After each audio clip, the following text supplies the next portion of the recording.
Bismillahirrahmanirrahim. Assalamualaikum warahmatullahi wabarakatuh. Berjumpa lagi kita dan channel saya. Hari ini video tadi tak sebut tak video masa kemah tadi. Kat tadi kemah tadi tak lupa nak sebut tarikh dan juga masa lah. Okey, jumpa lagi kita dalam channel saya. Video tadi akan dimasuk ke dalam channel ni kot lah. Hari yang sama juga. Masa pun saya tak sebut tadi tak. Masa dan tarikh pun saya tak sebut. Pukul 10 ke 11 tu. Apa saya akan tulis di dalam tajuk lah, dalam title lah. Dalam tajuk dia lah. Okey, seperti biasa. Bukan sudah, sekarang ni pukul 6.04 petang. Untuk video buat masa ni saya nak review bahagian siapa di rumah tu dah. Sebab saya timur di rumah ni. Tak payah video lah. Ya.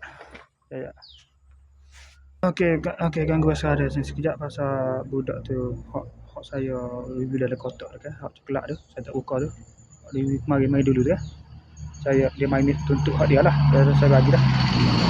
Semua duit tak payah lagi dah. Berapa pula tu? Sekejap. Okey, untuk sesi video buat masa ni saya sebenarnya nak buat review barang yang sampai pada hari ni lah. Saya dah ni dah. Sampai rumah ni. Muka tadi malas nak tunggu mesin ni. Turun daripada pagi tak ada kan. Tubik pergi ke ni. Tubik pergi ke Dafiqi. Lepas tu ajak pergi kata royong kemah pada buah tu. Kalau kemah pada buah tu. Lepas tu saya pun pergi tu. Mesin tu lalu kan. Lepas tu klik sini sekejap. Semaya Zuhur sini. Baru pukul 3 dah. Pukul 2.40 semaya Zuhur sini. Lepas tu pergi balik sini. Dah. Harus patutnya cerita pada sesi ni. Sesi video daily kat lagi. Sekejap. Okey, fokus pada ni. Saya balik ni. Fokus pada ni lah. Review ni lah. Okey, ni barang pertama. Mesin tukar ni. Tukar ni dah buka lah. Tak sebuka lah bayar kan. Kalau bayar kita buka lah. Sebab dua tu okay. Ni bahagian pertama. Bahagian pertama ni. Ni bahagian pertama ni. Okay, tak salah mana soal pertama ni kedua tu. Tapi kat salah satu tu. No uji salah satu. Ni lah bahagian pertama. Pertama. Ni. Secret Mall Block. One South Street Mall Block B515 Jalan Osri Kembangan. Petani Selangor. Okey. Kita ada royak Gabriel. Nama gapo. Ya. Nak buka? Ya. Okey ni. Ni bahagian dia ni. Buka setakat ni sudah. Okey.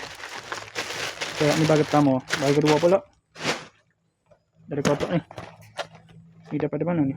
Setapak wilayah persekutuan Kuala Lumpur. Mana pak buka ni? Oh, kotak lagu ni tak macam kotak tadi. Kalau kotak tadi mudah. Hak budak tadi.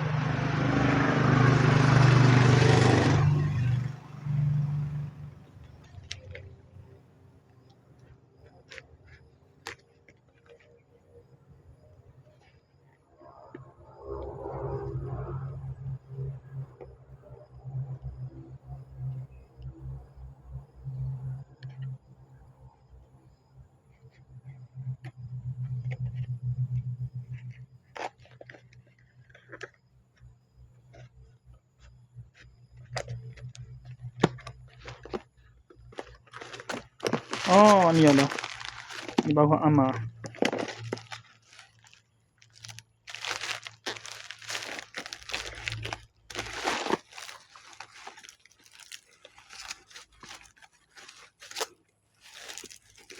Ini bagian Amar ni. Okey. Okey, dah. Itu saja. Assalamualaikum. Jumpa lagi.